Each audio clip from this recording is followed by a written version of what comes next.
Dr. Amy Rothenberg is a beloved doctor, writer, and teacher in the world of natural and integrative medicine.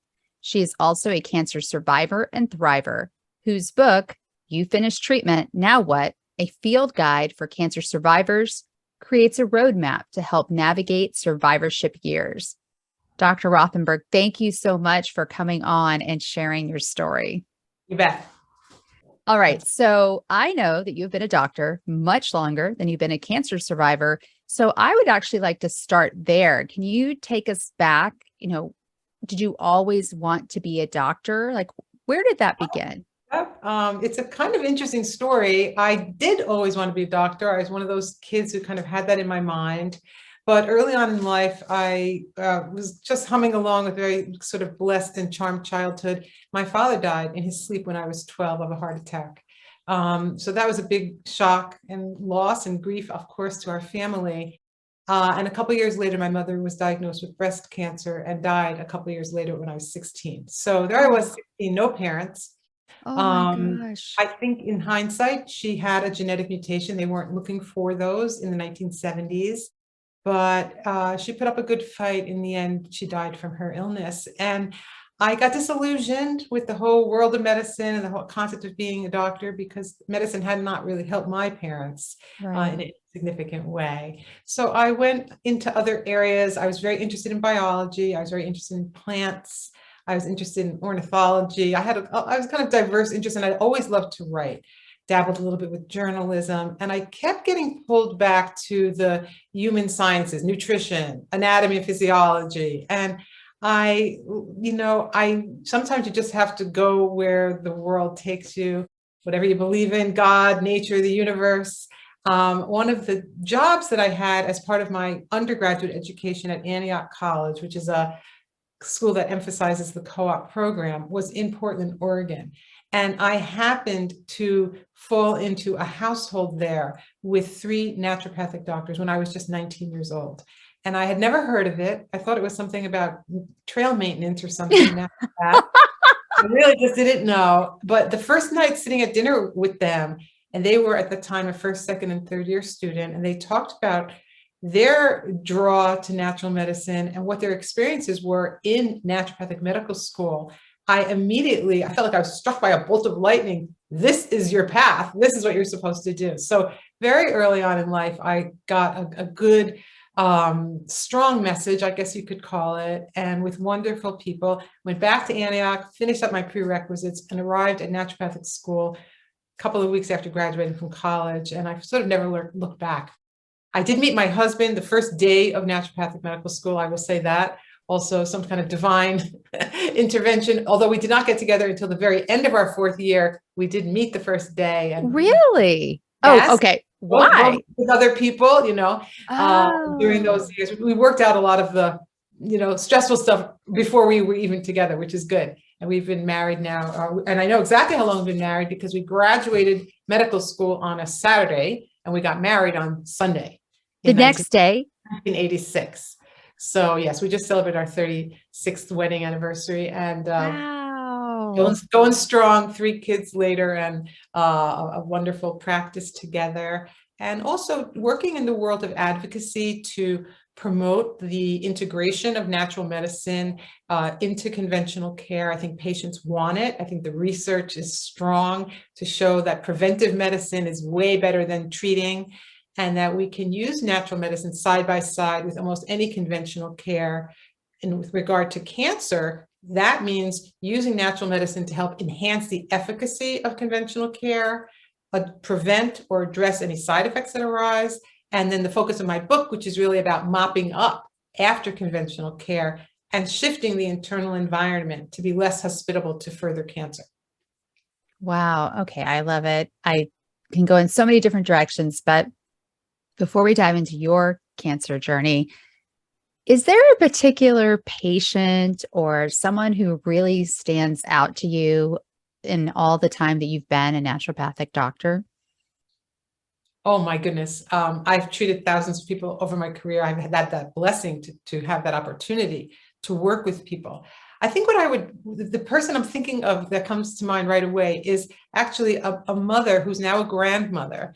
And my treating her back in the 1980s with allergies and food sensitivities, irritable bowel syndrome, and then also working with her husband who had cardiovascular disease risk factors, family history of cardiovascular disease, and then each of her 3 children, one who had pretty bad ADD, one who came in as a teenager struggling with depression and body image kind of things, and then a son who was actually on the spectrum. So I think about that family, that's fairly typical for us to treat a wide range of problems and concerns.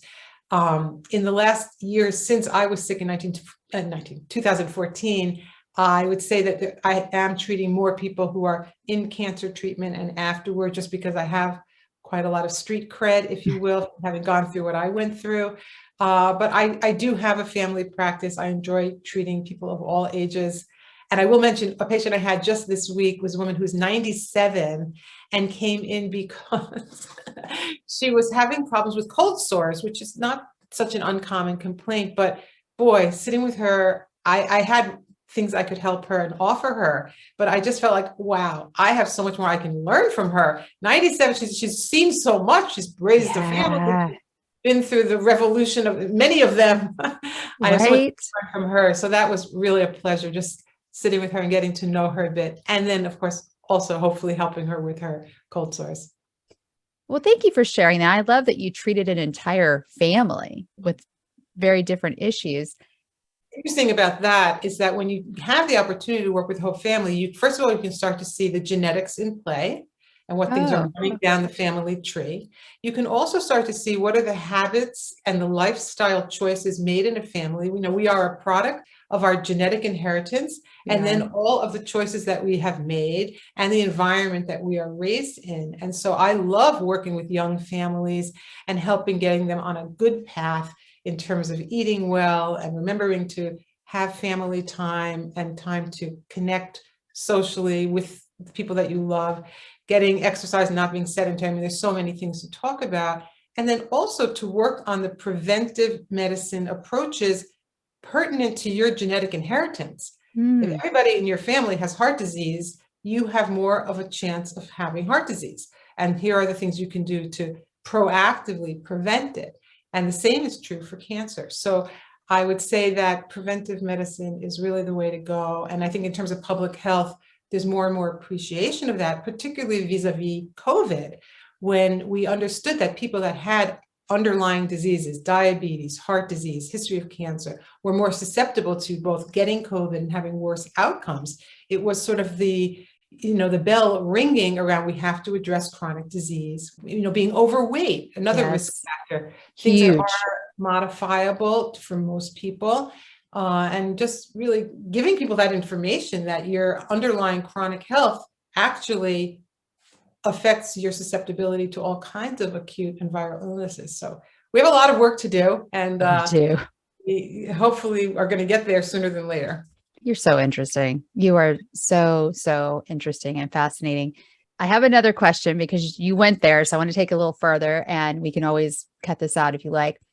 So what do you think of this movement with body positivity, where I feel like there are influencers and even huge media companies who are pushing this narrative under the guise of body positivity that obesity is okay? And I'll give you an example. So Cosmopolitan in the UK did a series of covers. I think it's been a year ago now, a year and a half. And on the cover, it was, "This is healthy." And it was 11 different women.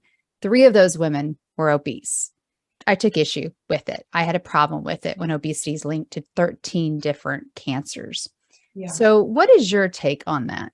Well, my first card that I lay down when somebody asks me a question like that is that I believe that we have an overemphasis on thinness, and that's also not healthy for people. Exactly. I agree.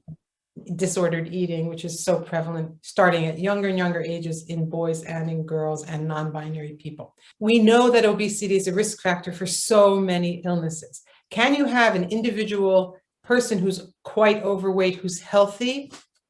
You can, meaning that their lab work is normal, if they're going to do any scanning, it's normal, but are they at a risk at later dates for developing illnesses? They are.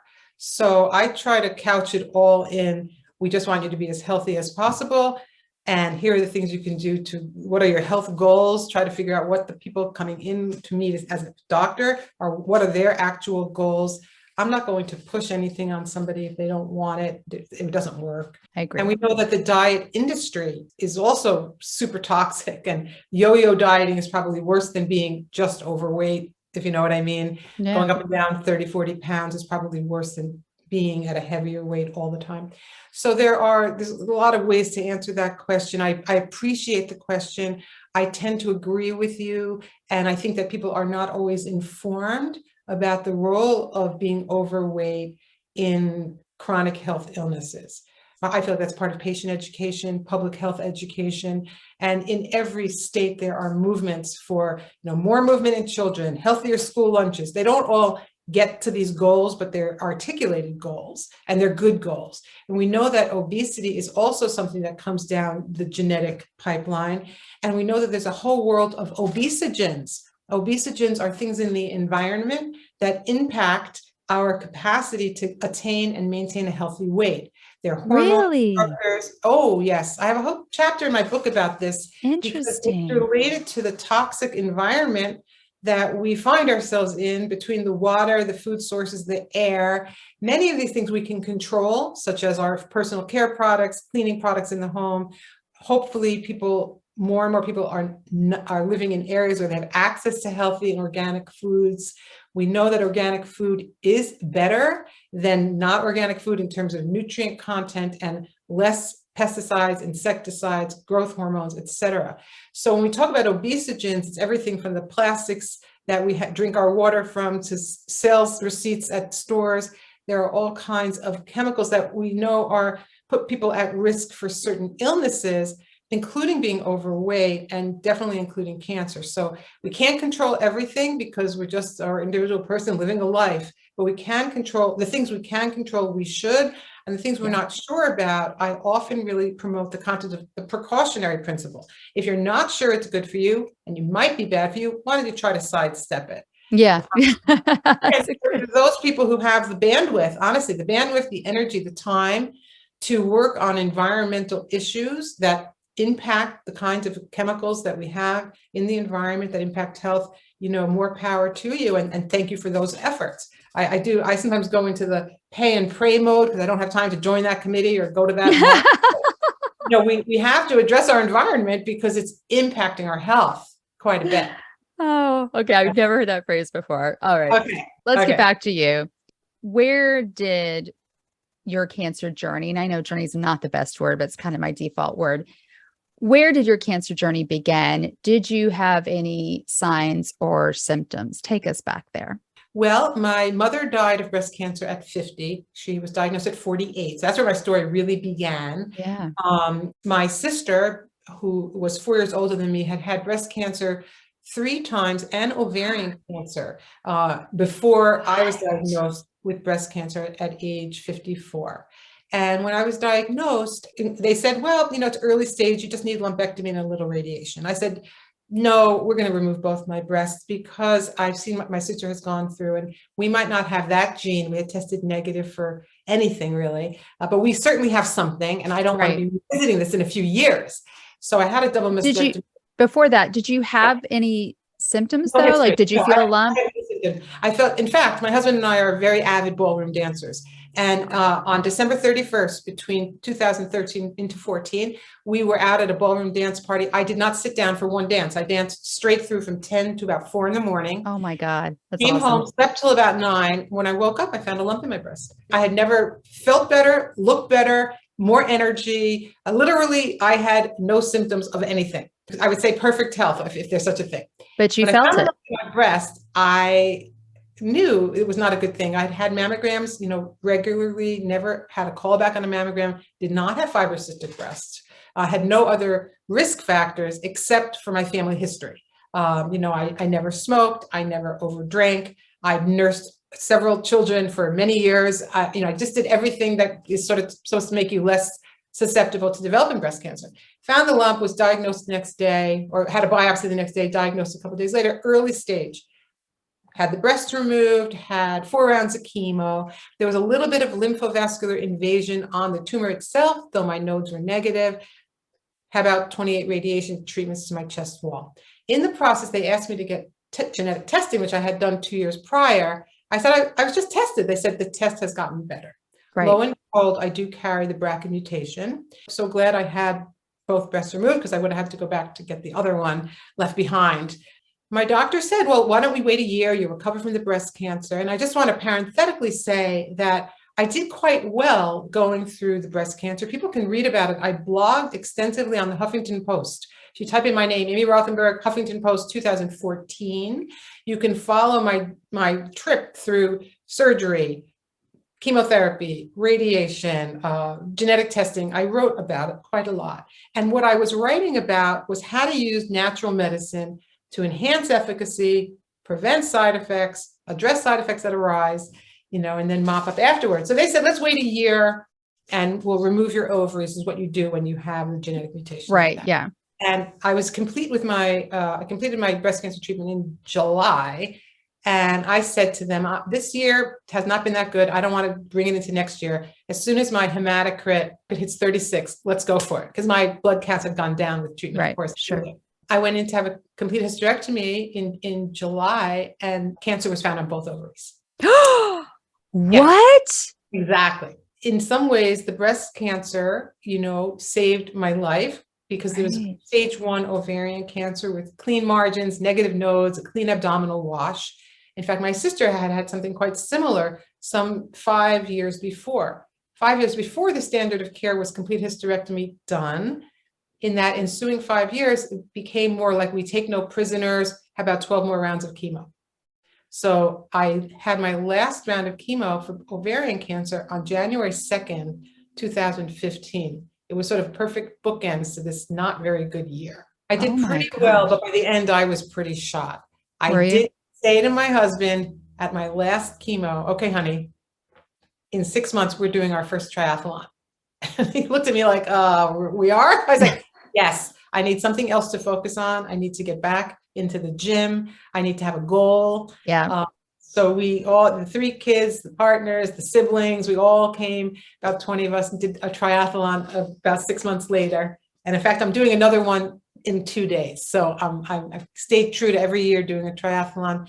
And I have to say that for me, going through that was certainly the biggest challenge I've ever had in my life. But I had tremendous support from my husband and partner, of course, my kids, my family, and also from naturopathic doctors who are expert at integrative oncology. In other words, working with conventional care, not against conventional care. Exactly. Doing things to help patients do better during conventional care. Because you have 3 children, and because of this BRCA gene, have any of them been tested yet? I prefer not to talk about that, just for their own privacy. Sure. But Got it. family, things definitely do run in families. So if you have had genetic testing done, be sure, if you've tested positive, be sure that your kids at a certain age, doesn't have to do when they're super young, but they do need to do that eventually. What was your worst moment during that year of 2014, of battling 2 different kinds of cancer? My worst moment was that I took a fall, just a simple fall over a little part of a rug that was sticking up, and I landed with my arms outstretched. And I didn't really think much about it. I didn't feel hurt. I got up, went on with my day. The next day I had tremendous pain up kind of in front of my shoulder. It took several weeks to determine the fact that I had a very large hematoma. So I had bled into the joint capsule and the area in front. And the most difficult time I had that whole year was the pain associated with that hematoma. The only thing that felt good was standing in a hot shower. And I was taking 2-hour showers. I mean, it was just so crazy. It did heal. I did get better from it. It's not something that's going to kill you. But that was my worst moment, I have to say. And oftentimes with people going through treatment, it's something unrelated to the treatment that's the worst thing. I just heard this over and over again. We still get other illnesses. People have injuries. People have losses. The psycho-emotional stresses can be hard. And I would say the other piece for me that was very challenging was I was much less resilient in all the ways that I know myself to be quite resilient. So I had more easily frustrated, more easily disappointed, more easily thrown off my game. And I remember often saying to my husband, I need a pep talk. I need a pep talk. Of course, he was very generous with his pep talks, but that's a piece that I think is true for a lot of people going through anything hard or any chronic illness or anything that's lasting for months and months. Our capacity to bounce back, the little things that, we go through every day that can throw us off our game, we have less resilience. And I knew I was better, some months later. I don't even remember what it was, but something happened at work. And that would have been something that I would not have been able to handle during treatment. And I was like, it's fine. This is how we're going to handle it. Boom, boom, boom, boom, boom. And fine. I always encourage my cancer patients or any patients with a serious illness to go to the doctor with somebody. Bring a buddy. Yes, absolutely. Partner, an adult child, whatever. Bring your parent, whatever, because you need someone else to run interference, ask questions, write things down, be your support person.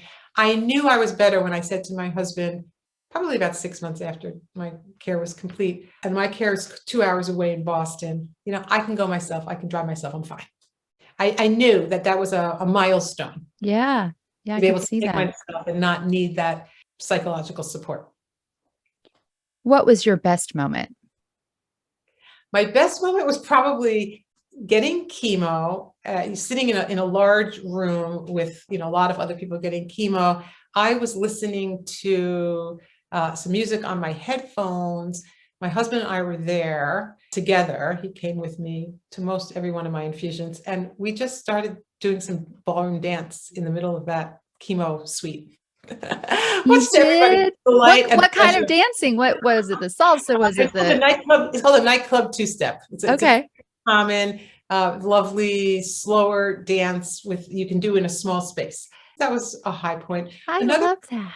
Yeah. Another point that I think I think about sometimes is when people are going through radiation, one of the best things they can do for themselves is to exercise immediately before laying on the table or getting in the position for the radiation. We know that when you're better perfused, the radiation works better, your underlying organs are safer. And so we used to take a nice long walk at a park right near our local hospital where I had my radiation treatment.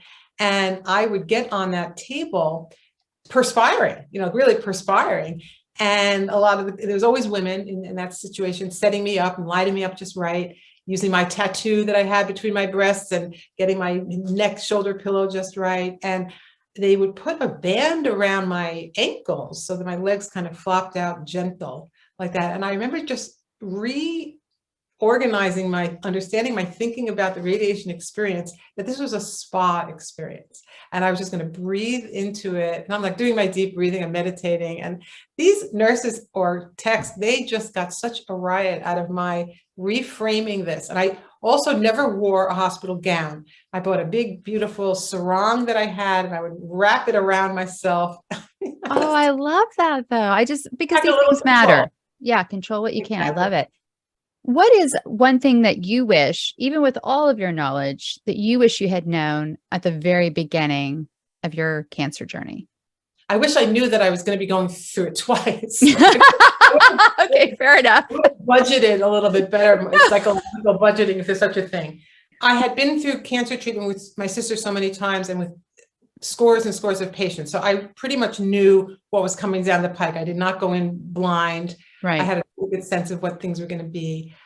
I did a lot of fasting related to chemo. There's a lot of evidence that in the right person, it's not for everybody. Fasting right before, during, and right after chemo, reduced calorie fasting, not total fasting, helps weaken cancer cells, and that helps chemo work better. I wish I had known how hard it would be for me to fast. I just love food, and I have a pretty fast metabolism, and I work out a lot, and so I'm accustomed to eating a lot.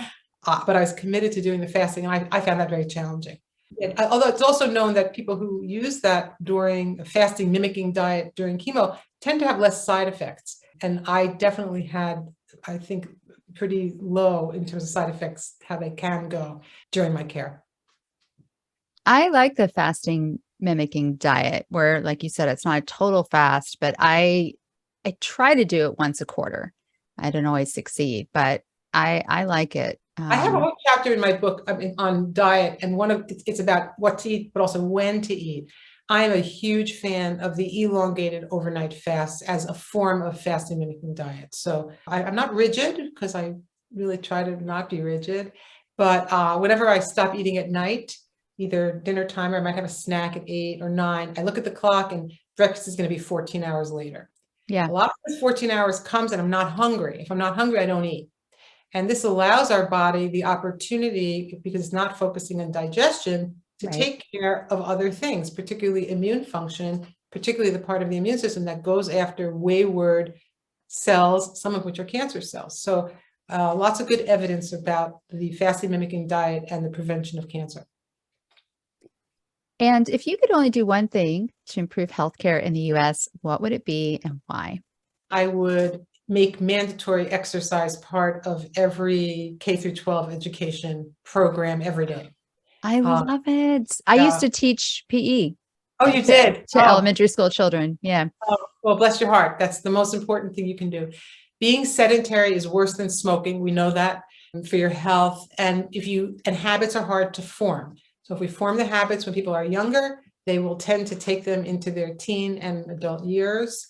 That's the single most important thing we can do, is get people moving more. Any kind of movement. We think about exercise in 3 categories: aerobic, something stretching, and something resistance or weight training. Right. If you can only do one, do the aerobic. But it's important to try to squeeze in the other 2 as you can. And again, it's based on risk factors. So if I have a woman who is on tamoxifen or another, aromatase inhibitor, which puts her at more risk for osteoporosis, yes, she needs the aerobic exercise, but she really needs the weight training. That's very important for maintaining bone density. So you have to go by what a person's family history is, genetic inheritance, and then lifestyle choices they've made to date, and other underlying illnesses that they may present with, and gear our treatments toward them across the board, but in particular with the exercise piece. I love that answer. And I agree with you because, like you said, habits are hard to form. But if it starts in childhood, it's a lot easier, and that person can carry it through into adulthood. So I really love that. And unfortunately, arts and PE have been cut from public school education, not in every place, but in most schools. Such a mistake. And I also think that doctors should be writing prescriptions for exercise, and that we should be making gyms and YMCAs more affordable and accessible to all people. That, when you go into a doctor's office, really next door should be the place that you go work out, or nearby and accessible. We should be writing prescriptions for people to spend more time outside if it's safe. And this is like, you see the determinants of health and why people's zip codes matter to their health. It's not okay. I mean, it's the reality. We have to acknowledge it as a reality and redouble our efforts to make exercise more available. I mean, I was recently visiting another city and state, and I got off the airplane and I could not believe the amount of obesity. It wasn't just the number of people, but it was how overweight the people were, and little kids. I mean, did you come to the Deep South by chance? I'm afraid I did. All the statistics we know they're worse. Oh, yeah. In the Deep South. Yeah, they are. All that delicious food. That food. Are you ready for the Thriver rapid fire questions? You bet. Okay, here we go. Beach, desert, or mountains? Beach. Beach Boys, Beatles, or Rolling Stones? Beach Boys. What is one word that best describes you? Enthusiastic. I can see that, definitely. Before you die, what is the last song you want to hear? Probably the song from the Dixie Chicks, Wide Open Spaces. And what about the last meal you want to eat, since you love food? Oh, you bet. Scrambled eggs, sauteed kale with carrots, and a nice piece of chocolate. Okay, that's so specific. It seems like you've thought about it quite a lot. That's my go-to dinner, or when I'm in a pinch. So you bet. I love it. What about the last person or people you want to see? Oh, my husband and 3 kids and their partners. And the last words you will speak. I love you. I love you all. And aside from Cancer U, what's one resource that you would recommend for cancer patients and caregivers? And I also want you to tell people how they can get in touch with you. I think that the Live Strong website is quite good. They have lots of great information around diet and food, about exercise. They sponsor a wonderful free program at many YMCAs across the country called Live Strong for people that are in or after cancer treatment. It's a terrific program. There are many, many resources. And if you go on my website, I have a listing of resources you can also check out. The website is dramyrothenberg.com. It's DRAMYROTHENBERG.com. I would say that to find my book, you can order it anywhere books are sold. I try to encourage people to order at independent bookstores, but you can certainly get it on Amazon, Barnes and Noble. It is available for pre-order. Anybody who pre-orders the book and sends me proof of their pre-order, I will send you the free introduction to the book by Audible. I read the book for Audible, so I will send that to you, and you can mail those receipts or proof of your purchase to my medical practice, which is office@nhcmed.com. Okay, so we will put all that in the workshop and the show notes. And so when does your book come out? I thought it was out for some reason. I didn't know this. Out September 27th.